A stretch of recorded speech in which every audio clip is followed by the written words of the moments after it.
మా అడ్వకేట్స్ అందరితో కన్సల్ట్ అయ్యి ఈరోజు డేట్ ఫిక్స్ చేయడం జరిగింది. ఈ రోజులో ఎట్ ప్రజెంట్ కుక్కట్పల్లి లాంటి మెట్రోపాలిటన్ సిటీస్లలో ఫేస్ చేసే ప్రాబ్లం గురించి మాట్లాడదాం అని చెప్పేసి మేమందరం చర్చించుకొని దాని మీద ఈరోజు drunk and driving, rash and negligent driving అనే టాపిక్ మీద మేము మాట్లాడుతున్నాము. ఇది ఎలా బర్నింగ్ ఇష్యూ అని చెప్పేసి నేను కానీ ఇక్కడ ఉన్న వాళ్ళు కానీ ఎవరికి చెప్పినా వాళ్ళు కానీ అడ్మిట్ చేయడం ఎందుకు జరుగుతుంది అంటే, పొద్దున లేచిన తర్వాత న్యూస్ పేపర్ చూడగానే ప్రప్రథమంగా మనకు జరిగేది ఏంటంటే యాక్సిడెంట్స్. ఎక్కువ అసలు మనకు సంబంధం లేదు ఆ వ్యక్తులు ఎవరో కావచ్చు, కానీ ఆ యాక్సిడెంట్ పేజీ చూడగానే మనం భయాంతరంలో గురవుతున్నాం. ఏమని అంటే అసలు ఏంటి, ఒక ఫ్యామిలీ మొత్తం చనిపోవడం ఏంటి రోడ్ యాక్సిడెంట్లలో, చిన్నపిల్లలు ఎలాంటి సంబంధం లేని వ్యక్తులు కూడా రోడ్ యాక్సిడెంట్కి గురి కావడం ఏంటి, పొద్దున వెళ్ళిన వ్యక్తి నైట్ ఇంటికి వస్తాడన్న అష్యూరెన్స్ లేని పరిస్థితులలో ప్రజెంట్ సినారియో ఉంది. సో ఇలా ఎందుకు జరుగుతుంది అంటే, గతంలో చూస్తే మనకు వెహికల్స్ కానివ్వండి, ట్రాఫిక్ కానివ్వండి చాలా తక్కువ, అసలు లేదు. ఒక ఇంటికి ఒక వెహికల్ ఉండడం అంటే చాలా రిచ్ పర్సన్స్కి మాత్రమే ఉండేది. కానీ ఇప్పుడు ప్రజెంట్ సినారియోలో ఎలా జరుగుతుందంటే, ఇంట్లో 5 మెంబర్స్ ఉంటే 5గురికి కూడా ఏదో ఒక వెహికల్ ఉంటుంది, 2 వీలర్ కానీ 4 వీలర్ కానీ అలా ఉంటుంది. సో వాళ్ళ ఇంటికి వెళ్ళి కంపల్సరీ పనికి వెళ్ళి మళ్ళీ ఈవినింగ్ వాళ్ళు అదే వెహికల్ మీద ఇంటికి రావడం జరుగుతుంది. పొద్దున అమ్మకి కానీ భార్యకి కానీ టాటా చెప్పి, తల్లికి కానీ టాటా చెప్పి వెళ్ళిన కొడుకు కానీ భర్త కానీ తండ్రి కానీ అమ్మ కానీ ఎవరైనా మళ్ళీ ఇంటికి క్షేమంగా వస్తారన్న అష్యూరెన్స్ లేని పరిస్థితులలో ఇప్పుడు మనం ఉన్నాం. సో ఎందుకు ఇలా జరుగుతుంది అంటే, ర్యాష్ అండ్ నెగ్లిజెంట్ డ్రైవింగ్ ఫ్యాషనా లేకపోతే డ్రంక్ అండ్ డ్రైవింగ్ చేయడం అలవాటా అని అంటే, మనం కొంతమంది యూత్ని చూస్తూ ఉంటాము, వాళ్ళకి అసలు లైఫ్ మీద అంబిషన్ లేదు. అసలు లైఫ్ ఏంటి, లైఫ్ ఎంత ప్రేషియస్, ఎంత కష్టపడితే మనం ఈ భూమి మీద జన్మ తీసుకున్నాము అనేది ఏమీ లేదు. జస్ట్ ఒకటే ఒక కాన్సెప్ట్ ఏంటంటే, తాగుదాము, ఊగుదాము, ఎంజాయ్ చేస్తాము. ఈ కాన్సెప్ట్తో ఇప్పుడు ఉన్న ప్రజెంట్ యూత్ ఉన్నారు. ఎస్పెషల్లీ కుక్కట్పల్లి, గచ్చిబౌలి, మాదాపూర్ అండ్ లింగంపల్లి ఇలాంటి రీజియన్స్లో ఉన్న వాళ్ళు అయితే ఎక్కువ ఎంటర్టైన్మెంట్, ఎంజాయ్మెంట్కే ప్రయారిటీస్ ఇస్తున్నారు. సో అలాంటప్పుడు వాళ్ళ ఈవెన్ పేరెంట్స్కి కూడా, అంటే నేను ఐఎమ్ నాట్ అబ్యూజింగ్ పేరెంట్స్ని అనడం కాదు, పాపం పేరెంట్స్కి కూడా తెలియదు వాళ్ళు ఏం చేస్తారో బయటికి. ఎందుకంటే నా కొడుకు కూడా నేను అనుకుంటాను బుద్ధిమంతుడే అని, బయటికి పోయి ఏం చేస్తున్నాడో తెలియదు. సో అలాంటి సినారియోలో పేరెంట్స్ కూడా ఉంటారు. పాపం వాళ్ళకి కూడా వీళ్ళు ఇంత ర్యాష్గా నడుపుతారని తెలియదు. వీళ్ళు వెళ్ళేసి ఒక క్లబ్కి వెళ్ళేసి ఎక్సీడింగ్ ఆల్కహాల్ తాగేసి మళ్ళీ సెల్ఫ్ డ్రైవింగ్తో ఇంటికి వస్తున్నారని కూడా వాళ్ళకి తెలియదు. సో ఇలాంటి క్రమంలో ఏంటంటే వాళ్ళకి సెల్ఫ్ డిసిప్లిన్ లేదు. అంటే ఇప్పుడున్న వ్యక్తులకి సెల్ఫ్ డిసిప్లిన్ లేదు. లైఫ్ని చాలా ఈజీగా తీసుకుంటున్నారు, అంటే ఏముంది ఎంజాయ్ చేస్తామని. కానీ లైఫ్ ఈజ్ వెరీ హార్డ్ అండి. We are born as a single and we have to lead the life as a single and we have to create something for us. ఇది యూత్ మర్చిపోతున్నారు. మర్చిపోయి ఏం చేస్తున్నారు, తాత్కాలిక ఆనందం గురించి పబ్కి వెళ్ళేసి ఎక్సీడింగ్ ఆల్కహాల్ తాగడం, ఆల్కహాల్తోనే డ్రైవింగ్ చేయడం. ఆ డ్రైవింగ్ చేసే క్రమంలో ఆబ్వియస్గా ఏం జరుగుతుందంటే వాళ్ళ మైండ్ అనేది యాబ్సెంట్ అవుతూ ఉంటుంది ఎక్సీడింగ్ ఆల్కహాల్ వల్ల. సో దానివల్ల ఏంటి, వాళ్ళనే చనిపోవడం, లేకపోతే అన్నెసెసరీగా ఇన్నోసెంట్ పర్సన్స్ని చంపడం. అసలు ఏ సంబంధం లేదు వాళ్ళకి వీళ్ళకి. సో ఒక హత్య జరగాలన్నా, ఒక మర్డర్ జరగాలన్నా, ఇఫ్ నాట్ ఎవరినన్నా మనం కొట్టాలన్నా, చేయాలన్నా పగ ఉండాలి. వాళ్ళకి ప్రీవియస్గా మనకి డిస్ప్యూట్స్ ఉండాలి, లేకపోతే పగ ఉంటే మనం వాళ్ళని ఏదో చెయ్యాలనుకుంటారు. అంటే అది కూడా నేను సపోర్ట్ అని కాదు, చెప్తున్నా జనరల్ ఎగ్జాంపుల్, మనకు అలా జరుగుతుంది. కానీ ఒక యాక్సిడెంట్ జరగడం వల్ల ఏం జరుగుతుందంటే, అక్కడ చనిపోయిన వ్యక్తికి, చంపే వ్యక్తికి, యాక్సిడెంట్ చేసే వ్యక్తికి ఎలాంటి సంబంధం లేదు. బట్ అతను యాక్సిడెంట్ చేయడం వల్ల వాళ్ళ ఫ్యామిలీ మొత్తం రోడ్డు మీద పడుతున్నారండి. సో ఇలాంటి సినారియో జరుగుతుంది.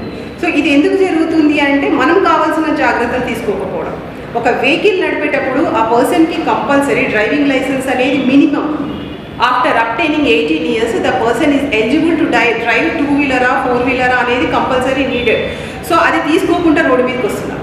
సో దానివల్ల ఏమవుతుంది, అసలు ఫస్ట్ ఆఫ్ ఆల్ గవర్నమెంటే నీకు ఆథరైజేషన్ ఇవ్వలేదు, నువ్వు డ్రైవింగ్ నడపడానికి ఎలిజిబిలిటీ పర్సన్ అని. అలాంటి అన్ఆథరైజ్డ్ పర్సన్ వెళ్ళేసి నడిపేస్తే ఏమవుతుంది, ఇంకొకటి పేరెంట్స్ వచ్చేసి ఒక ప్యాషనేట్గా, అంటే పక్కింటి సుబ్బయ్య కొడుకు బండి తీసి పాల ప్యాకెట్ కొనుక్కొస్తాడు, ఎల్లయ్య కొడుకు బండి తీసి పాల ప్యాకెట్ కొనుక్కొస్తాడు, నా కొడుకు ఎందుకు రాదు బండి అని. ఈవెన్ వాళ్ళకి 18 సంవత్సరాలు నిండకపోయినా వాళ్ళకి అసలు కెపాసిటీ, ఒక వెహికల్ని, ఒక 2 వీలర్ వెహికల్ని, బైక్ని కంట్రోల్ చేయాలంటే అట్లీస్ట్ మినిమం వెయిట్ అనేది నీడెడ్.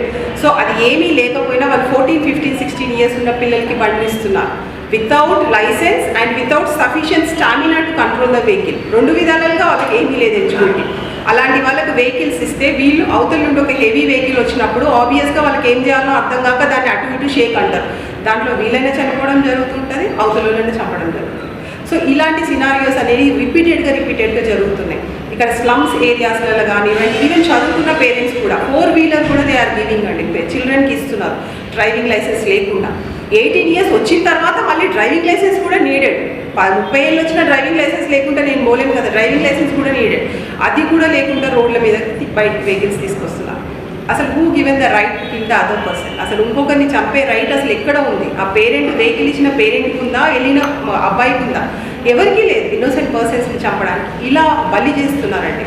ఎవరికి సంబంధం లేని ఫ్యామిలీ ఇన్నోసెంట్ పర్సన్స్ అందరూ కూడా చావు గురి కావడం జరుగుతుంది. సో ఈ ఇష్యూ మీద అవేర్నెస్ అనేది చాలా చాలా చాలా ఇంపార్టెంట్. నేను ప్రీవియస్ స్టేషన్స్లలో 2 స్టేషన్స్లలో అచ్చంపేటలో, కల్వకుర్తిలో నియర్లీ 300 చేంజ్ ప్రోగ్రామ్స్ చేసిన నేను. Every day morning I use to go at 6 o'clock, 6:30కి వెళ్ళేసి ఊర్లలో కూడా ఎక్సీడింగ్ వెహికల్స్ వల్ల యాక్సిడెంట్స్ అక్కడ ఆ రీజియన్లో చాలా జరిగాయి. ఆటోస్లలో 20 మందిని కూర్చోబెట్టి 20 మంది చనిపోయారు. కంప్లీట్గా 20 మెంబర్స్ చనిపోయి డ్రైవర్ బ్రతికాడు. సో అక్కడ ఏ సంబంధం లేదు. ఆ డ్రైవర్ ఎక్కించుకుంటున్నారు, వీళ్ళకి ఎక్కుతున్నారు. వీళ్ళు ఎక్కడం వల్ల వీళ్ళకి నాలెడ్జ్ లేదు. అది ఎక్సీడింగ్ అయితే అసలు ఆ కెపాసిటీ, ఆటో కెపాసిటీ ఎంత, ఆ ఆటో కెపాసిటీ ఎక్సీడింగ్ ఉండేది ఉంటే అది కుప్పకూలిపోతుందని వీళ్ళకి అవేర్నెస్ లేదు. ఎందుకంటే వాళ్ళకి ఇల్లిటరేట్, చదువుకోలేదు. సో అలాంటి వల్ల వీళ్ళు ఎక్కడం. మేమేం చేసేవాళ్ళం, ఊర్లలో కూడా వెళ్ళి, విలేజెస్ కూడా వెళ్ళి, మీరు ఎక్సీడింగ్ ఆటోలలో ఎక్కకండి, మీరు ఎక్కము అని చెప్పేసి మీరు శపథం తీసుకోవడం స్టార్ట్ చేసి ఎల్లుండి నుండి ఆటో తోడేటోడు 8 మంది 10 మందిని యాజ్ పర్ రూల్ ప్రకారం ఎక్కించుకుంటాడు. అట్లా కూడా మేము అవేర్నెస్ క్యాంప్స్ కండక్ట్ చేసాం, ఇంక్లూడింగ్ పోలీస్ అడ్వకేట్స్తో కలిసి పర్సనల్ ఇంట్రెస్ట్ తీసుకొని చేసాం. 300 చేసాము. ఆ ఫొటోస్, పేపర్ కటింగ్స్ కూడా మేము సెంట్రల్ గవర్నమెంట్కి పంపించాం. ఒకసారి స్ట్రింగెంట్ లాస్ ఉంటే మాత్రమే దీన్ని అవాయిడ్ చేయొచ్చండి, ఎరాడికేట్ చేయొచ్చు, లేదంటే ఇంపాసిబుల్.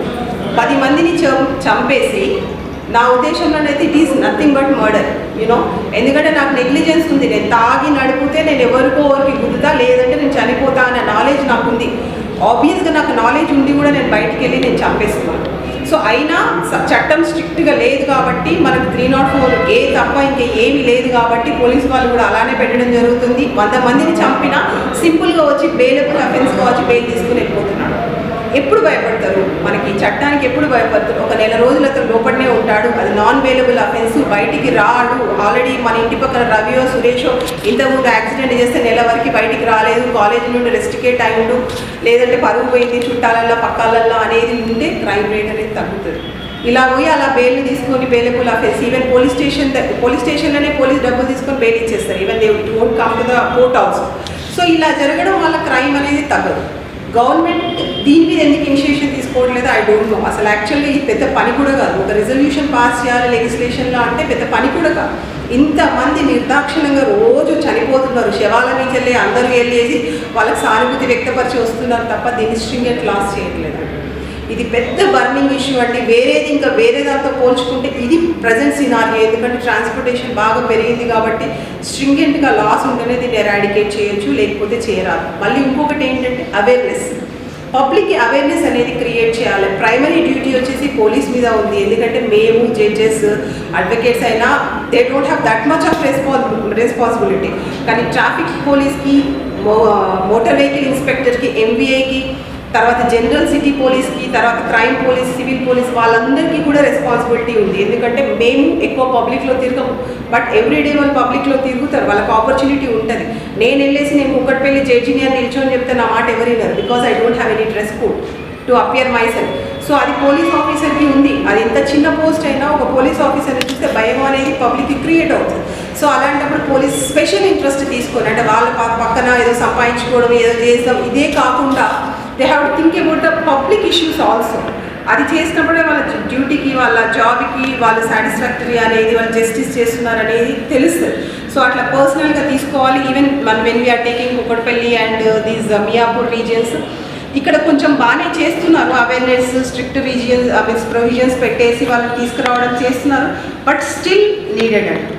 మళ్ళీ ఇన్ మై ఒపీనియన్ ఏంటంటే డ్రగ్స్, నాట్ ఓన్లీ ఆల్కహాల్ అండి, ఇక్కడ డ్రగ్ అడిక్షన్ అనేది చాలా ఎక్కువ ఉంది. ఇక్కడ ఏరియా మొత్తం అంత హైఫై.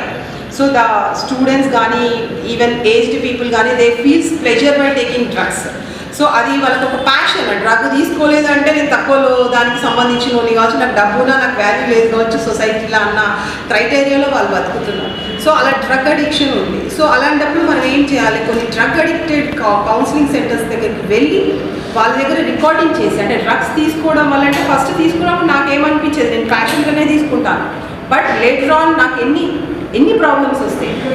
నేను కూడా కొన్ని దాంట్లో నేను ఇంటర్వ్యూస్ చూసినప్పుడు పర్సనల్గా వాళ్ళ ఇంటర్వ్యూస్ నేను విన్నప్పుడు, even I take senior actor Sanjay Dutt also, ఆయన ఇంటర్వ్యూస్ నేను చూసినప్పుడు ఆయన ఫస్ట్ యంగ్లో ఉన్నప్పటి ఆయన మోటివ్ కానివ్వండి, ఆయన మీన్స్ డ్రాబ్యాక్స్ కానివ్వండి, అడ్మిటెడ్, లిటరల్లీ అడ్మిటెడ్. ఎట్లా అడ్మిట్ చేశాడంటే నేను అది చేయడం వల్ల నా లైఫ్ని నేను ఎంత లాస్ అయ్యాను, ఆ డ్రగ్స్ తీసుకోవడం వల్ల సబ్సిక్వెంట్గా నాకు ఎన్ని హెల్త్ ఇష్యూస్ వస్తున్నాయి. సో ఇవన్నీ అతను డిస్క్లోజ్ చేశాడు, ఓపెన్గా అడ్మిటెడ్ అండి, openly admitted in the national channel. So అట్లా అడ్మిట్ చేశాడు. సో అవన్నీ మనం వాళ్ళకి పబ్లిక్ అంటే హూ ఎవర్ డూయింగ్, అంటే యంగ్ ఏజ్లో యూత్ ఏజ్లో ప్యాషనెట్గా ఎవరు చేస్తున్నారో వాళ్ళకి ఎంత లాస్ జరుగుతున్నది అనేది మనం వాళ్ళకి కౌన్సిలింగ్ వల్ల ఇలాంటి వీడియోస్ వల్ల మనం చేయొచ్చు. సో పోలీస్ వారు దాన్ని ముందుకు వచ్చి taking help of advocates, social organisations, even courts, judges, ఎవరైనా స్పెషల్గా ఇంట్రెస్టెడ్ ఉంటే సర్వీస్ ఓరియంటెడ్ వాళ్ళని గ్యాదర్ చేసి అక్కడ వీడియో రికార్డింగ్స్ చేసేసి ఇట్లా మనం కాలేజ్లలో స్కూల్స్లలో ఏదైనా చేంజ్ తీసుకురావాలంటే నేను మీ ఇంటికి వచ్చి చెప్తే ఎవరు వినరండి. సో స్కూల్లో కాలేజ్ అంటే భయం ఎందుకు ఉంటుందంటే marks is there in the hand of the HOD, marks is there in the principal. ఈ ఇయర్ నుండి ఇంకో ఇయర్కి నేను ప్రమోట్ కావాలంటే నేను వాళ్ళకి భయపడాలి.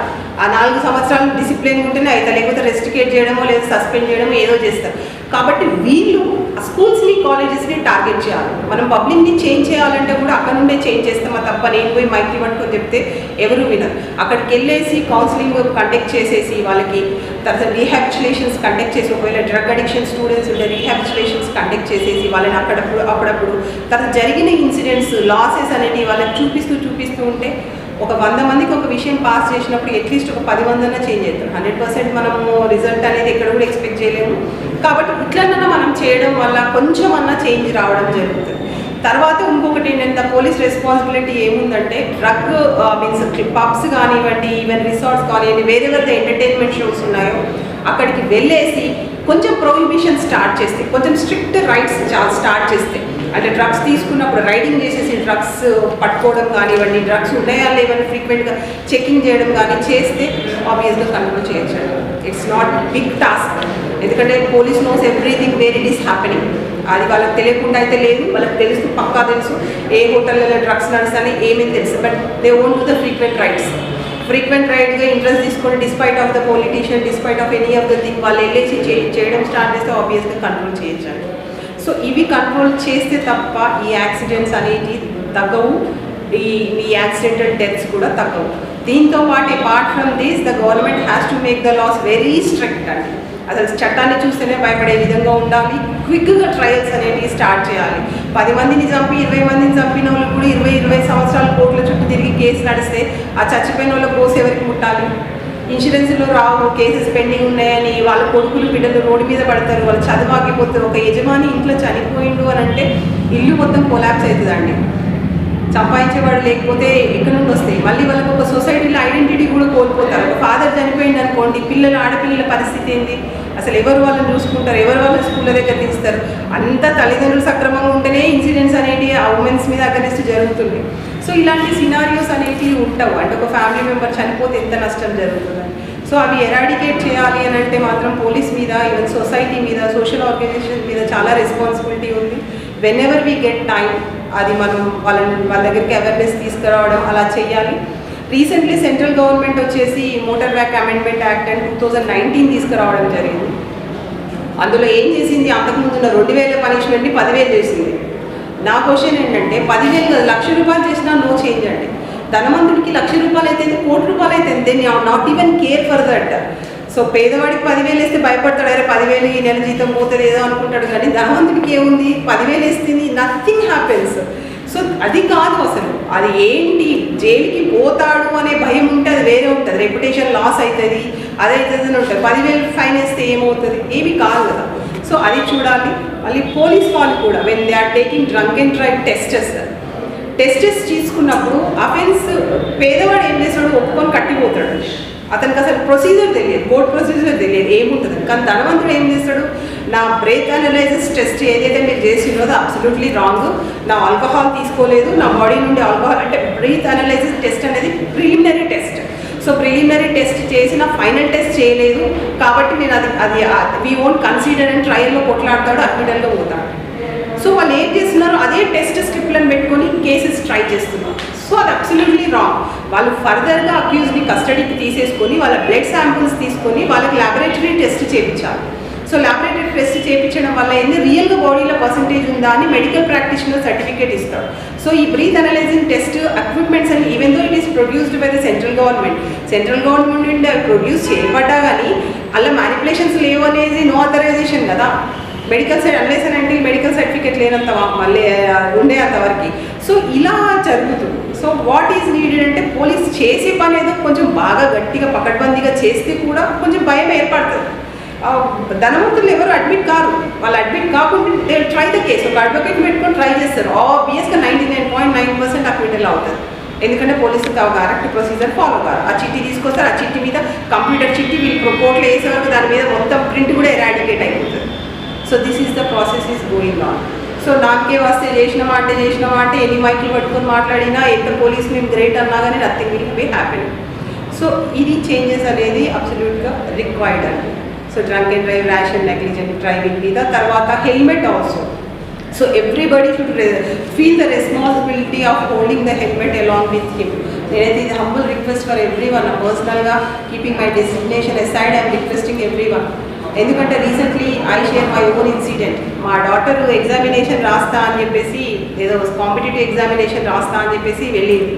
ఆ రోజు నేను చెప్పాను ఆమెకి, నేను డ్రాప్ చేస్తాను అంటే కూడా వద్దు నేను వెళ్తా బండి మీద అని చెప్పింది. ఆమె హెల్మెట్ ఒకటి వేగా హెల్మెట్ కొనుక్కున్నప్పుడు షీ డిపెండ్ హర్ సెల్ఫ్, అమ్మ ఇంత డబ్బులు పెట్టి కొనుక్కున్న 1500 దీనికి అది అని అన్నది. బట్ ఆ హెల్మెటే ఆ రోజు ఆమెను కాపాడింది. సబ్సిక్వెంట్గా మొన్ననే జరిగింది. ఏంటంటే తను 15-20 days అవుతుంది అంతే. మార్నింగ్ వెళ్ళింది, స్కిడ్ అయిపోయింది అక్కడ వెహికల్, తనకి తనే స్కిడ్ అయిపోయి పడి 4-5 పల్టీలు కొట్టింది. ఆమెకు వేరే అబ్రేషన్స్ చిన్నగా లాసిరేషన్ ఏం జరగలేదు కానీ అబ్రేషన్స్ చిన్నగా ఇంజురీస్ అయ్యాయి. But she was save. ఎట్లా సేవ్ అయింది అంటే బికాస్ ఆఫ్ హెల్మెట్. అక్కడ ఉన్న వాళ్ళు కూడా చెప్పారు, అక్కడ కూర్చున్న వాళ్ళు కూడా, అసలు ఈ అమ్మాయి చనిపోతుంది అనుకున్నామండి, ఎందుకంటే 4-5 పల్టీలు కొట్టింది బండితో పాటు అని. బండి కూడా చాలా డ్యామేజ్ అయింది. But she was save because of helmet. తర్వాత షీ అడ్మిటెడ్, యూనో, మళ్ళీ ఈవినింగ్ తను అడ్మిట్ చేసింది, మమ్మీ ఈరోజు నేను హెల్మెట్ లేకపోతే చనిపోయేదాన్ని. సో హెల్మెట్ అనేది ఇంత లైట్ తీసుకుంటాం మనం, కానీ తల అంటే ఒక కొబ్బరికాయ లాగా అండి. అంటే మేము we goes to the means post మార్టమ్స్కి వెళ్తాం కాబట్టి, పోస్ట్ మార్టమ్స్ మేము డైరెక్ట్గా లైవ్గా చూపిస్తాం కాబట్టి మాకు తల కోసి కూడా అవన్నీ చూపిస్తారు. జస్ట్ ఏముండదు, తలకి మీరు జస్ట్ ఇట్లా తాకినా కానీ మన బాడీ వెయిట్, ఇప్పుడు నా వెయిట్ 70 kgs అనుకోండి, నా బాడీ వెయిట్ 210 kgs అవుతుందండి. According to the force I fell down on the ground. నేను గ్రౌండ్లో పడే ఫోర్స్ని బట్టి ఉంటుంది. ఒకవేళ నేను ఇంకా ఎక్కువ మీద పోతే నా బాడీ వెయిట్ ఇంకా ఎక్కువ అవుతుంది, 10 గంటలు కూడా ఎక్కువ అవుతుంది. అప్పుడు అలా పడినప్పుడు చిన్న మైనర్ ఇంజరీ కూడా లోపల ఉన్న బ్లడ్ని, అంటే మీన్స్ మన బ్రెయిన్లో ఉన్న ఆ నర్వ్స్ని మొత్తం క్లాట్ చేస్తున్నారు. సో క్లాట్ అయింది అని అంటే 20% to 30% క్లాటింగ్ అయిందంటే majority of the chances for the death అండి. అది జరుగుతుంది. సో అది మనం ప్రివెంట్ చేయాలి. కాలు చెయ్యో ఇరిగితే ఇంకో కాలు ఇంకో చెయ్యో పెట్టుకొని బతకచ్చు. లేదు అంటే కొన్ని రోజులు మంచం నుండి అయినా క్యూ చేసుకోవచ్చు, ఏదో చేసుకోవచ్చు. బట్ ఫ్రాక్చర్ అయినా మనం ఏదో భూమి మీద ఉన్నామంటే ఉండొచ్చు. బట్ తలకి కనుక ఏదైనా ఇంజరీ అయితే మాత్రం except death nothing is there, alteration ఏది లేదు. సో కాబట్టి హెల్మెట్ అనేది ఒక చెప్పులు మనం ఎలా అయితే మర్చిపోమో, బయటికి వెళ్ళగానే కాళ్ళకి చెప్పులు లేవు అనేది ఇమీడియట్గా మన మైండ్కి ఇండికేషన్ ఇస్తుంది, నాకు చెప్పులు లేవు. అలానే మనము మైండ్లో హెల్మెట్ కూడా లేకుండా బయటికి పోవద్దు అనేది గట్టిగా నిర్ణయించుకొని హెల్మెట్ని ఎక్కడికైనా, ఎందుకంటే ఎంత దూరం డిస్టెన్స్లో నాకు యాక్సిడెంట్ అవుతుందని నేను అష్యూర్ చేయలేను కదా. కాబట్టి హెల్మెట్ అనేది ప్రతి ఒక్కరు వాళ్ళ బాడీలో ఒక పార్ట్ లాగా దాన్ని తీసుకొని వెహికల్ నడిపే వాళ్ళకి హెల్మెట్ కంపల్సరీ యూజ్ చేయాలి. మళ్ళీ హెల్మెట్ కూడా ఐ రిక్వెస్ట్ అంటే, మనము ఒక రెస్టారెంట్ పోతే ఒక 1000 రూపాయలు ఖర్చు పెడతాం. ఒక చిన్న చికెన్ మంచూరియా తింటే 500-600 రూపాయలు అవుతాయి.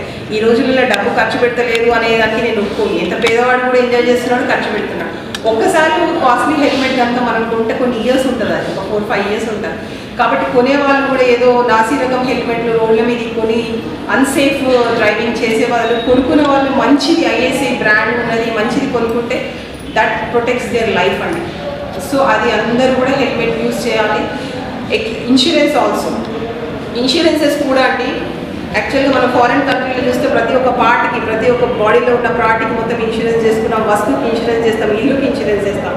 బట్ మైట్ బి మన ఇండియాలో ఇంకా అంత రాలేదు, అవేర్నెస్ చేయట్లేదు. కానీ మన వెహికల్కి మనకి ఇన్సూరెన్స్ అనేది ప్రైమరీ థింగ్ అండి. ఇప్పుడు మనం కింద పడ్డా మనకేమన్నా అయినా ఫస్ట్ మనిషి ఆలోచించేది లైఫ్ గురించి, నెక్స్ట్ ఆలోచించేది డబ్బు గురించి.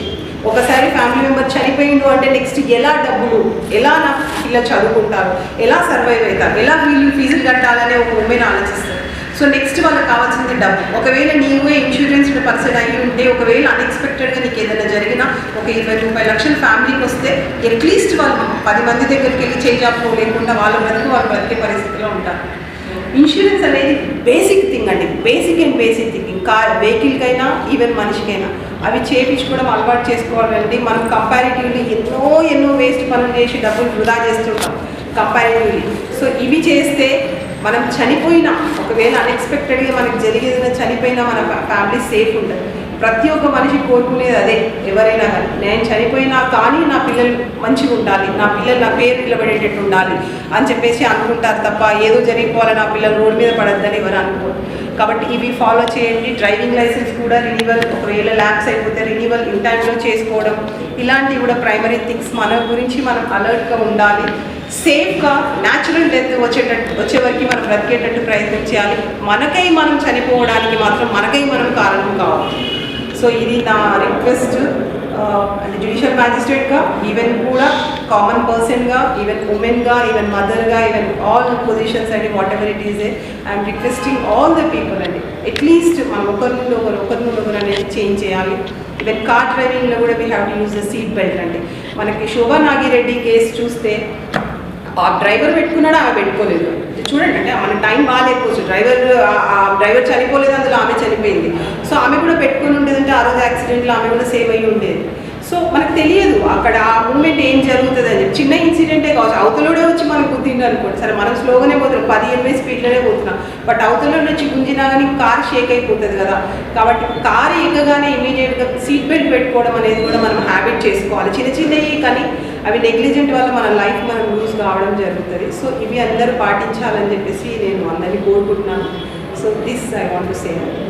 నా పేరు సుశీల అండి. మేడం చెప్పి ఇప్పుడు హానూర్ జడ్జి గారు చెప్పినట్టు డ్రంక్ అండ్ డ్రైవ్ చాలా బర్నింగ్ ఇష్యూ అండి. ప్రజెంట్ హైదరాబాద్ బాగా డెవలప్డ్ అయిన సిటీస్ కాబట్టి ఎక్కువ క్రౌడ్ ఉంటుంది. అందరికీ ఇక్కడ జాబ్ ఆపర్చునిటీస్, ఇక్కడ సర్వైవ్ అవ్వడానికి అవకాశాలు ఉంటాయి కాబట్టి అందరూ ఇక్కడికే వస్తున్నారు. దట్ ఎక్కడ బాగా స్ప్రెడ్ అయి ఉన్నది కాబట్టి చాలా లాంగ్, మెయిన్ ఎన్హెచ్సి దగ్గర నుంచి చాలా దూరంలో ఉంటారు కాబట్టి అందరూ ఎన్హెచ్సికైనా హాస్పిటల్స్కి మెయిన్ రోడ్కి రావాలన్నా, హాస్పిటల్స్కి వెళ్ళాలన్నా కంపల్సరీగా వెహికల్ ఉంటుంది. వెహికల్ ఉండాల్సిందే. ఫ్యామిలీలో మేడం చెప్పినట్టు ముగ్గురుంటే ముగ్గురికి ఉండాల్సిందే. అలా లేని పరిస్థితిలో సర్వైవ్ అయ్యే సిచ్యువేషన్ లేదనమాట. సో కంపల్సరీగా ఎలా వెహికల్ అనేది తీసుకుంటున్నారో వెహికల్తో పాటు హెల్మెట్ తీసుకోండి, వెహికల్కి ఇన్సూరెన్స్ చేయించండి. మేము ఇంతకుముందు కూడా ఇదే కోర్టు జడ్జి గారు కొన్ని మీటింగ్స్ కండక్ట్ చేసినప్పుడు మేము రోడ్ మీద కొన్ని ర్యాలీస్ తీసినప్పుడు కూడా అది చెప్పాము. ఏంటి మెయిన్ మన ప్రాణం ముఖ్యం. మనం బ్రతుకుంటే మన ఫ్యామిలీ సేఫ్గా ఉంటుంది. దట్ మన ఒక ఫ్యామిలీ హెడ్ చనిపోతే ఆ ఫ్యామిలీ రోడ్డు మీద పడిపోయి ఎట్లా దారుణం. వాళ్ళు తప్పు లేదు సార్, వాళ్ళు ఏం తప్పు చేయలేదు, ఏం లేకపోయినా కేవలం కొంతమంది ఇంటెన్షనల్గా తాగి వాళ్ళ సరదాల కోసం ఎదురు చంపేస్తారు, వాళ్ళు చనిపోతున్నారు. లాస్ట్ 2 years బ్యాక్ అనుకుంటాను సార్, రమ్య అని ఒక చిన్న పాప ఇన్సిడెంట్ పంజాగుట్లో జరిగింది. చాలా చాలా అసలు హృదయ విదారమైన సిచ్యువేషన్ సార్. అసలు ఆ పాప ఎంత చిన్న పాప సార్, అమ్మాయికి గోల్డ్ లైఫ్ ఉంది. ఆ పాప లైఫ్ అతను ఎవరైతే యాక్సిడెంట్ చేస్తారో వాళ్ళ వల్ల ఆ పాప చనిపోయింది. వాళ్ళ బాబాయ్ తాతయ్య వాళ్ళ 2-3 ఫ్యామిలీస్ ఎఫెక్ట్ అయ్యాయి సార్. అసలు అప్పుడు అందరూ అయ్యో పాపం అన్నారు, బాగుంది, అందరూ అయ్యో పాపం అంటారు. కానీ మనం ఎంతవరకు ఫాలో అవుతున్నాం అనేది ప్రతి ఒక్కళ్ళు ఎవరికి వాళ్ళు మనం క్వశ్చన్ వేసుకుందాం సార్. అందరినీ ఫాలో అవ్వండి చెప్తాం, ఓకే, మనం ఎంతవరకు ఫాలో అవుతున్నాము? మనము అంటే అందరం ఉంటాం సార్. డెఫినెట్గా మనం అందరమే హార్ట్ఫుల్గా మనస్ఫూర్తిగా మనం ఏమి ఇంకా వేరే ఆలోచన లేకుండా ఈ 3 హెల్మెట్ తీసుకోండి, కంపల్సరీగా ఇన్సూరెన్స్ చేయించండి, స్పీడ్ వెళ్ళొద్దు, గవర్నమెంట్ వాళ్ళు చెప్పారు ఈ రోడ్లో ఇంత స్పీడ్ వెళ్ళాలి, అవి ఫాలో అయితే ఖచ్చితంగా మనం ఈ యాక్సిడెంట్స్ అనేవి అరికట్టగలుగుతాం సార్. అట్లానే ఇంతకుముందు ఈ డ్రంక్ అండ్ డ్రైవ్ అంటే కుక్కట్పల్లి కోర్టులో 8th AAMM కోర్టులో డ్రంక్ అండ్ డ్రైవ్ కేసెస్ అంటే sir, drunk and drive cases అంటే సారీ కేసెస్ అంటే భయపడేవాళ్ళు. ఒక్కసారి చేస్తే ఇంకోసారి కుక్కట్పల్లి కోర్టు అమ్మ మేము రాము, ఇంకోసారి అసలు తాగము, అసలు ఆ పరిస్థితి ఉండేదన్నమాట. ఎందుకంటే హానరబుల్ జడ్జి గారు అలా ఫైన్లు ఇంపోజ్ చేసేవాళ్ళు సార్. ఆ ఫైన్ కాదు, జైలుకి పంపించేసేవాళ్ళు అంతే. 2 days జైలు, ఇంకంతే. కళ్ళు మూసుకొని జైలుకి వెళ్ళాల్సిందే. మీరు అడ్మిట్ అవుతారు. వాళ్ళు తాగారా అంటే తాగాము సార్, కొంచెం తాగారంటే ఆ బ్రీత్ అనలైజ్ వచ్చింది కదా, ఓకే జైలుకి. 2 days కదా అని ఆ నెగ్లెక్ట్. వాళ్ళకి 2 days అంటే జైల్లో సర్వీసెస్ అవి చేయిస్తారని భయపెట్టేసి వాళ్ళని మ్యాక్సిమం మోటివేట్ చేసేసి వాళ్ళు రెండోసారి రాకుండా ఉండేవాళ్ళు సార్. కుక్కట్పల్లి ఈ 8th AMM జ్యూరిస్డిక్షన్లో సెకండ్ టైం వచ్చారు అంటే చాలా రేరు. వాళ్ళకి భయం లేదా అని చెప్పేసి ఇంకో కొంచెం ఎక్కువ 2-3 రోజులు ఎక్కువ వేసేవాళ్ళు. ఈ 8th AMM కోర్టును రోల్ మోడల్గా తీసుకొని చాలా కోర్ట్స్లో కూడా అలానే చేశారు సార్. అంటే నేను వాళ్ళని జైలుకి పంపించారు అది కరెక్ట్ అని నేను అన్నాను, కానీ బట్ అలా చేయడం వల్ల కొంత భయం అయితే వచ్చింది. ఇప్పుడు మేడం అన్నారు లాని కొంచెం స్ట్రిక్ట్ చేయండి, మీరు చేస్తే ఏవో చిన్న ఫైన్లు వేసి వదిలేస్తే ఎలా, కరెక్టే. ఫైన్ వేయడం వల్ల ఏముంది సార్, ఉన్నవాళ్ళు అప్పు తెచ్చి కట్టేస్తారు, లేనివాడు అప్పు తెచ్చినా కడుతున్నాడు. కానీ సిస్టమ్ అనేది మారడం లేదనేది నా పర్సనల్ ఒపీనియన్. సిస్టమ్ మారితే అందరం సెట్ అవుతారండి సార్. సిస్టమ్ మార్చడానికి అందరూ ప్రయత్నించండి, మారడానికి అందరము సపోర్ట్ చేద్దాము. సిస్టమ్ మారితే అందరూ బాగుంటారు సార్, అందులో మనం ఉంటాం సార్.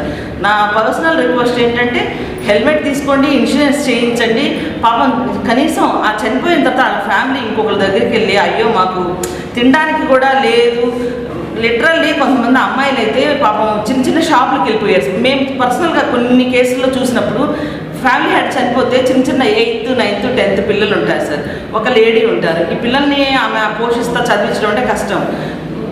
ఏంటంటే ఈ ఒక్క ఫెయిల్యూర్ వల్ల ఏమవుతుంది, వాళ్ళు మళ్ళీ లేబర్ అయిపోతున్నారు, చైల్డ్ లేబర్ అయిపోతుంది. మళ్ళీ చైల్డ్ లేబర్ని ప్రొటెక్ట్ చేయాలి అంటే ఒకటి చైల్డ్ లేబర్ని ప్రొటెక్ట్ చేయాలని మళ్ళీ అదొక లాస్.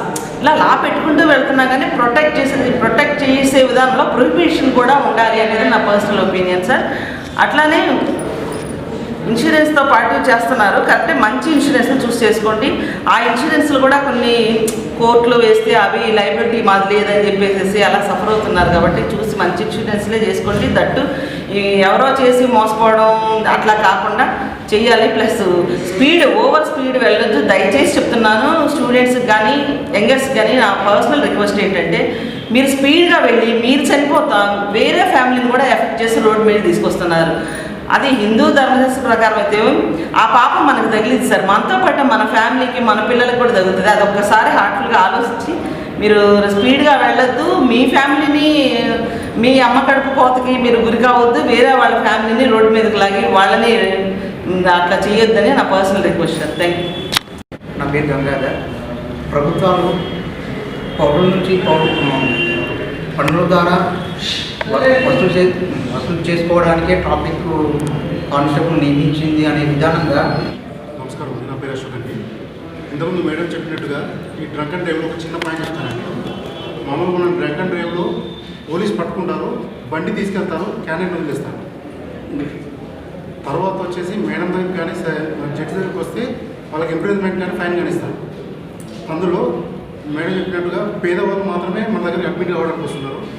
ధనవంతులైన వాళ్ళు బండ్లు పోయినా మంచిది, మేము మాత్రం అడ్మిట్ కాము అని చెప్పి వాళ్ళు అపీరియట్ అవుతారు. కాబట్టి ఏంటంటే అక్యూజ్ దొరికినప్పుడు వాళ్ళని ఫస్ట్ జైలు పంపించిన తర్వాత ఆ బండ్లు సీజ్ చేయకుండా వెళ్ళాలి, ఫస్ట్ వాళ్ళని జైలు పంపించాలి. అప్పుడు కొంతవరకు మార్పు వస్తుందని నా opinion. Thank you. Myself Latha advocate అండి. Thank you for this opportunity madam. నాకు ఒక విషయం చెప్పాల్సింది ఏంటంటే నేను గమనించిన దాంట్లో ఇప్పుడు డ్రంక్ అండ్ డ్రైవ్ చెప్తున్నాం, నెగ్లిజెన్స్ డ్రైవింగ్ చెప్తున్నాం, కానీ ఇంకొకటి నేను గమనించింది ఏంటంటే రాంగ్ సైడ్ డ్రైవింగ్ అండి. ఈవెన్ ఒక డిస్టెన్స్ వరకు వెళ్ళి యూటర్న్ తీసుకోవాలని తెలిసినా కూడా రాంగ్ డ్రైవ్ చేస్తుంటారు. సో అది కూడా చాలా వరకు యాక్సిడెంట్స్ జరుగుతుంటాయి. సో అదొక్కటి గమనించండి. మీ లైఫ్ని కాపాడుకోండి, మిగతా వాళ్ళ లైఫ్ని కూడా కాపాడండి. Thank you so much. Madam గారు ధన్యవాదాలు.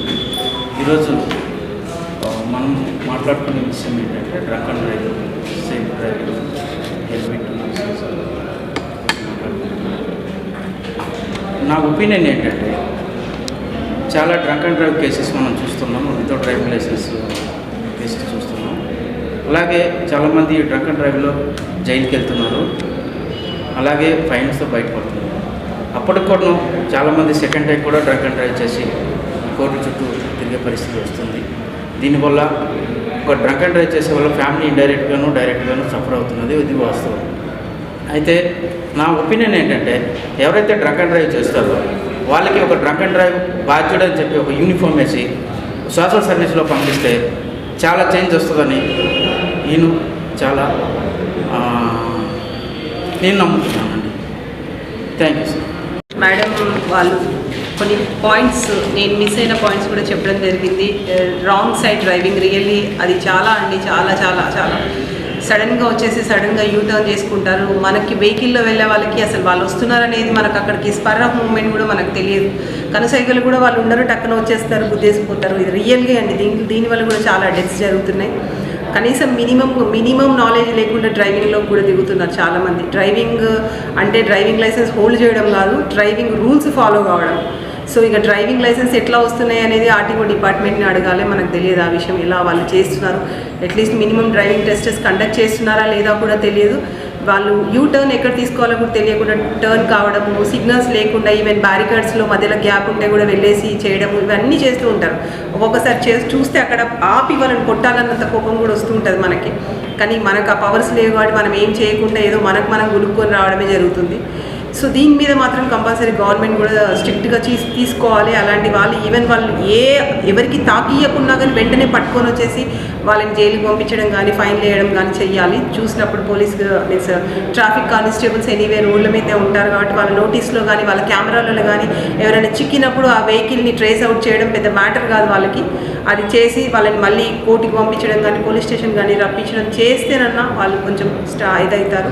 దీని మీద కూడా మేడం ష్యూర్గా అవేర్నెస్ క్యాంప్స్ కావాలి, నీడెడ్ అండి. ఇంజనీరింగ్ కాలేజెస్ కానీ intermediate degree colleges whoever have the driving licence eligible for driving, ఆ స్టూడెంట్స్ అందరికీ కూడా ఈ రాంగ్ డ్రైవింగ్స్ చేయకూడదు అనేది అవేర్నెస్ మనం చేస్తేనే చేంజ్ వస్తుంది. ఎంత చేసినా ఏం చేసినా అవేర్నెస్ లేకపోతే చేంజ్ రాదు. అది మనం కూడా ముందు చేద్దాము. ఇంకా యూత్కి అంటే నేను ఒకటి చెప్తున్నానండి, ఎన్ని కోట్లు ఉన్నా కానీ ఈవెన్ మనం చూస్తుంటాము డెత్స్ జరిగినప్పుడు కొంతమంది పొలిటీషియన్స్ వాళ్ళ బాడీ సపోర్ట్ చేయకుండా, అంటే వాళ్ళకి ఆ హాస్పిటల్ని కొనేంత డబ్బులు ఉంటాయి. ఈవెన్ ఫారెన్ నుండి కూడా ఒక ఫ్లైట్ సపరేట్గా చార్టర్డ్ ఫ్లైట్ కానీ స్పెషల్ ఫ్లైట్స్ కానీ పెట్టుకొని డాక్టర్స్ని గుంపులు తీసుకొచ్చుకొని వాళ్ళు సర్జరీస్ చేయించుకొని ట్రీట్మెంట్ చేసుకునే డబ్బులు కూడా వాళ్ళ దగ్గర ఉంటాయి. బట్ వాళ్ళు బ్రతకరు, ఎందుకంటే బాడీ సపోర్ట్ చేయరు కాబట్టి. అన్నిటికీ డబ్బు ఫైనల్ సొల్యూషన్ కాదు. లైఫ్ అనేది ఎంత ఇంపార్టెంట్ అంటే నేను ఎన్ని కోట్లు పెట్టినా, ఎంత డబ్బు ఉన్నా, నేను ఎన్ని ఆస్తులు రాసిస్తానన్నా డాక్టర్ నన్ను ప్రొటెక్ట్ చేయలేడు కూడా. సో అంత బ్యూటిఫుల్ది లైఫ్ అండి. సో ఆ లైఫ్ని లైట్గా తీసుకోవడము, నేను ఇక పుట్టాను కాబట్టి చనిపోవడానికి, నేను చనిపోతే ఏమవుతుంది అన్న అంత యాటిట్యూడ్తో ఇప్పుడు స్టూడెంట్స్ కూడా ఈవెన్ మనం చూస్తుంటే వాళ్ళు కొన్ని ఏంటంటే ఎంటర్టైన్మెంట్ థింగ్స్ చేస్తూ ఉంటారు. స్టంట్స్ అంటారు, వాళ్ళ దాంట్లో స్టంట్స్ అంటారు. సో అది ఎంత రిస్కీ అని కూడా తెలియకుండా వాళ్ళు చనిపోవడానికి కూడా రెడీగా ఉన్నారు. అంటే మనం ప్రమాదవశాత్తు చనిపోతామంటేనే భయం వేస్తుంది, అట్లాంటిది వాళ్ళు ఇంటెన్షనల్గా అలా చేస్తున్నారు. సో లైఫ్ అనేది ప్రేషియస్ అండి. ఒకసారి చచ్చిపోయినాము అని అంటే మళ్ళీ రిబర్త్ లేదు. మీరు ఎన్ని కోట్లు అక్కడ కుమ్మరించి ఎన్ని చేసినా కానీ మీ లైఫ్ని ఎవరు తీసుకురాలేరు. సో ఆ ప్రేషియస్ లైఫ్ అనేది దాన్ని మనం అర్థం చేసుకొని అసలు నేను ఎందుకు పుట్టాను, ఏ కారణంతో పుట్టాను, నా తల్లిదండ్రులు ఎందుకు పెంచారు, అలాంటప్పుడు మనం చనిపోవాలనుకున్నప్పుడు పురిట్లోనే చనిపోయే వాళ్ళం కదా. ఇంత పెద్ద లైఫ్ ఇచ్చేసి మన పేరెంట్స్కి ఒక ఎక్స్పెక్టేషన్, నా కొడుకు 20 ఏళ్ళోడు అయ్యాడు, 20 ఏళ్ళు నేను ఇంజనీరింగ్ చదివించిన, మెడిసిన్ చదివించిన, నా కొడుకు వచ్చేసి చిన్న మొక్కలాగా పెరిగినోడు పెద్ద వృక్షంలాగా తయారయ్యాడు, ఇప్పుడు నాకు పనులు వస్తాయి, ఆ పని లేదు, నా పిల్లలకి నా బిడ్డకు పెళ్లి చేయడానికి దానికి దీనికి ఉపయోగపడుతుంది, నేను ఇల్లు కట్టుకుంటా, లేదా ఇన్ని రోజులు అప్పులు చేశాను అప్పులు తీరుస్తా అని వాళ్ళు ఎక్స్పెక్ట్ చేస్తే వీళ్ళు వచ్చేసి నిర్లక్ష్యంగా జీవితం మీద ఒక లక్ష్యం లేదు, అసలు ఏమి కావాలనేది లేదు, just taking alcohol exceedingly and taking drugs, having sex, ఇదే వాళ్ళ లక్ష్యంగా పెట్టుకొని విచ్చలవిడిగా అవుతున్నారండి. అంటే అవి అవసరం లేదు అని అంటే కొన్ని అన్నెసెసరీ థింగ్స్ కూడా ఉన్నాయి వాళ్ళ దాంట్లో. Taking exceeding of the alcohol is not necessary to survival of the life, taking drugs is not necessary. So ఇలాంటి నెసెసరీ కానీ కూడా అడిక్ట్ చేసుకొని వాళ్ళు చనిపోతున్నారు. చనిపోయి వాళ్ళ పేరెంట్స్కి ప్రతిసారి ఒక పేరెంట్ ఆ ఏజ్డ్ పిల్లవాడిని చూస్తే ఆ పిల్లవాడి మొహంలో వాళ్ళ కొడుకుని చూసుకుంటాడు చనిపోయినప్పుడు. ఎందుకంటే 20 ఇయర్స్లో ఎన్నో మెమరీస్ ఉంటాయి పేరెంట్స్కి. ఆ అవేమి కూడా నిర్లక్ష్యంగా తీసుకొని అవేమి పట్టించుకోకుండా మేము ఏమన్నా చేసుకుంటాము అని అంటే అసలు వాళ్ళకు కూడా రైట్ లేదండి. నా ఉద్దేశంలో చనిపోయి పుత్రశోకం పెట్టే రైట్ ఏ సన్కి కూడా లేదు. ఇప్పుడు రాను తరానికి యూత్ ఏమవుతారో అన్న క్వశ్చన్ మార్క్ ఇక్కడ ఉన్న వాళ్ళే కాదు, ప్రపంచంలో మొత్తం ప్రతి ఒక్కరికి ఒక క్వశ్చన్ మార్క్ మిగిలిపోతుంది. ఎందుకంటే యూత్కి ఒక మంచి మారల్స్ ప్రిన్సిపల్స్ ఉండట్లేదు, మెచ్యూరిటీ లెవెల్స్ ఉండట్లేదు. ఒక 30 years ఉమెన్ మా దగ్గరకు వచ్చి చెప్పే స్టేట్మెంట్స్ వింటుంటే నాకు అసలు వీళ్ళకి ఏజ్ ఎట్లా వచ్చింది అని I'm getting mad by listening the words. అంత ఇన్నోసెంట్గా మాట్లాడుతున్నారు. అసలు మెచ్యూరిటీ లెవెల్స్ ఏమైనాయి? పాత రోజులలో 12-13 సంవత్సరాల పిల్లకి పెళ్లి చేస్తే కూడా సంసారం చేసి పిల్లల్ని అనేది ఇల్లు మొత్తం ఆమె మొత్తం ఏలుకునేది. సార్ అలాంటి మెచ్యూరిటీ లెవెల్స్ అసలు ఇప్పుడు ఏ కోణాల్లో కూడా 30 సంవత్సరాల అమ్మాయికి కూడా ఉండట్లేదు. మ్యారిటల్ డిస్ప్యూట్స్లలో కూడా వస్తూ ఉంటారు. ఎంత చిన్న సిల్లీ రీజన్స్ అంటే టాలరేషన్ లేకుంటే, అడ్జస్ట్మెంట్ లేకుంటే అసలు లైఫే లేదండి. ప్రతి ఒక్కరితో మనం ఏదో కోణంలో అడ్జస్ట్ కావాలి. ఈవెన్ నేను ఇక్కడ వర్క్ చేస్తున్నాను, నా స్టాఫ్తో కూడా నేను అడ్జస్ట్ కావాలి. వాళ్ళు రకరకాల ఇబ్బందులు పెడుతుంటారు. ఓసారి గులుగుతాం, తిడతాం, ఏదో చేస్తాం, తర్వాత మనం వర్క్ చేయాల్సిందే ప్రతి ఒక్కరితో. సో ఇలాంటి ఏమీ లేకుండా జీవితం అంటే ఓన్లీ సాఫీగా సాగడానికి అంటే కాదు కదా. జీవితానికి మనం ఇక్కడికి వచ్చింది కష్టపడడానికి, కష్టపడి మనల్ని మనం ప్రూవ్ చేసుకోవడానికి. అది నేర్చుకోవాలి యూత్ అనేది, అది నేర్చుకోవాలి తప్ప నాకు అన్ని సుఖాలే కావాలి, కష్టాలు కావద్దు అని అంటే ఒకసారి ఒకనొక క్షణంలో ఏదన్నా సంఘటన మనం అనుకున్న సంఘటన రాలేదనుకో దాన్ని తట్టుకునే శక్తి అయినా మనిషికి ఉండాలి కదా. అది యూత్ నేర్చుకోవాలండి. సొసైటీని పర్సనల్ వ్యూగా చూడడం నేర్చుకోవాలి. సొసైటీ ఈజ్ నథింగ్ బట్ మన ఫ్యామిలీ. సొసైటీ ఇప్పుడు మనం ఇంత విపత్కర పరిస్థితి వచ్చింది, కోవిడ్ అనేది ఎవరు ఎక్స్పెక్ట్ చేయలేదు. నేను పుట్టిన దగ్గర 40 సంవత్సరాల నుండి ఆయన ఎవరు ఎక్స్పెక్టెడ్, నేను చూడలేదు నా గతంలో కూడా ఇలాంటి సినారియో. ఇన్ని రోజులు లాక్డౌన్ అని ఇంట్లో కూర్చుంటారని చెప్పేసి ఎవరు ఎక్స్పెక్ట్ చేయలేదు. ఒక మనిషి 2 రోజులు ఇంట్లో కూర్చుంటేనే 3వ రోజు ఎప్పుడు పనికి పోవాలా అని ఆలోచించేది. అలాంటిది మొత్తం ప్రపంచం మొత్తం ఒక 4-5 నెలలు ఇళ్ళలోనే కూర్చొని అసలు బయట వాతావరణం అండి ఏంటిది ఏం జరుగుతుందో తెలియని పరిస్థితులలో మనం ఉన్నాం. సో ఇది ఇంత విపత్కర పరిస్థితి అనేది ఎవరు ఊహించలేదు, ఎవరికి కూడా జరగలేదు. సో ఇలాంటి ఇంకా ముందు కూడా రావచ్చు. సో ఏంటి మనం అనేది మనల్ని మనం క్వశ్చన్ చేసుకోవడము, మారల్స్ ఎథిక్స్ అనేది మోస్ట్ నీడెడ్ అండి. ఇప్పుడు క్రైమ్స్ కూడా అందుకే జరుగుతున్నాయి. ఏంటంటే విచక్షణ కోల్పోతున్నారు. అంతకుముందు ఒక చిన్న బేబీ ఉంటే బేబీని పక్కింటి వాళ్ళకి ఈవెన్ మేము కూడా మా మమ్మీ మా అమ్మ అది జాయింట్ ఫ్యామిలీ అయితే మేము పక్క ఎదురుగా ఇంట్లో వాళ్ళనే పెరిగాం. వాళ్ళ ఇంటికి పోయి వీళ్ళింటికి పోయి అక్కడ ఇక్కడ వేసేసి రాత్రి వచ్చి పడుకునే వాళ్ళం, స్కూల్కి వెళ్ళి రాత్రి వచ్చి సో అలాంటి పరిస్థితి ఉంది. ఇప్పుడు చిన్న మంత్స్ బేబీని కూడా ఎవరికి నమ్మే పరిస్థితి లేదు. ఎందుకు లేదు అని అంటే నమ్మకం లేదు. అసలు అతను ఎలా ఏం చేస్తాడు, మంత్స్ బేబీ మీద కూడా అగత్యాలు చేస్తున్నారు. మనం చూస్తున్నాం కదా, కన్విక్షన్స్ కూడా చాలా చోట్ల పడ్డాయి. అలా చేస్తున్నారు. ఇలా చేసినప్పుడు ఇక మరి మనిషికి ఎట్లా నమ్ముతారండి? ఒక పాప తప్పిపోతే, ఒక పాప దారి తప్పిపోతే ఎక్కడో సంబంధం లేని వ్యక్తి వచ్చి మీ నాన్న పేరేంటి, మీ అమ్మ పేరేంటి అని చెప్పేసి కనుక్కొని ఇంటికి తీసుకొచ్చి పంపించటం 15-20 సంవత్సరాల కింద. కానీ ఇప్పుడున్న సినారియో ఏంది, ఒకవేళ అలా బేబీ మిస్ అయితే ఆ బేబీ హత్య అన్న కాబడుతుంది, అత్యాచారం అన్న కాబడుతుంది, లేకపోతే ఆమె ట్రాన్స్పోర్ట్ అన్న కాబడుతుంది. So for sexual exploitation. So ఇలాంటి సిచ్యువేషన్స్ ఉన్నాయి.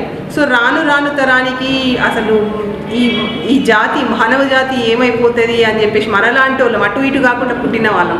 సో కంప్లీట్ టెక్నాలజీని అడ్మిట్ చేయలేం, కంప్లీట్ చెడుని కూడా అడ్మిట్ చేయలేం. సో ఇలాంటి వాళ్ళ పరిస్థితి బాగా దీనంగా ఉంది నా ఉద్దేశంలోనైతే.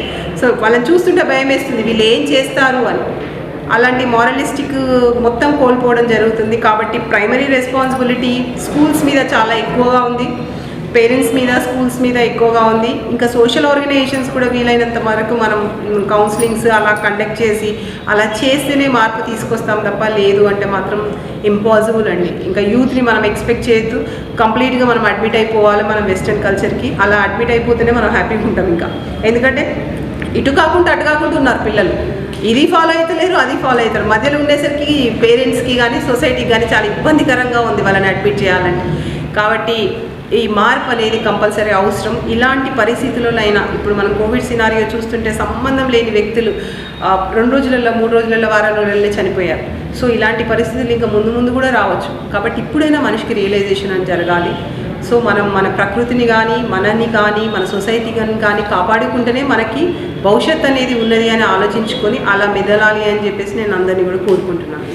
Thank you.